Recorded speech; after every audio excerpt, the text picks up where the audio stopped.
بسم الله الرحمن الرحيم. لا أقسم بهذا البلد وأنت حل بهذا البلد ووالد وما ولد لقد خلقنا الإنسان في كبد أيحسب أن لن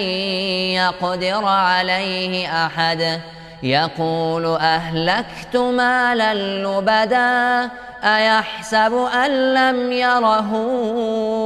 أحد ألم نجعل له عينين ولسانا وشفتين وهديناه النجدين فلاقتحم العقبة وما أدراك ما العقبة فك رقبة أو إطعام في يوم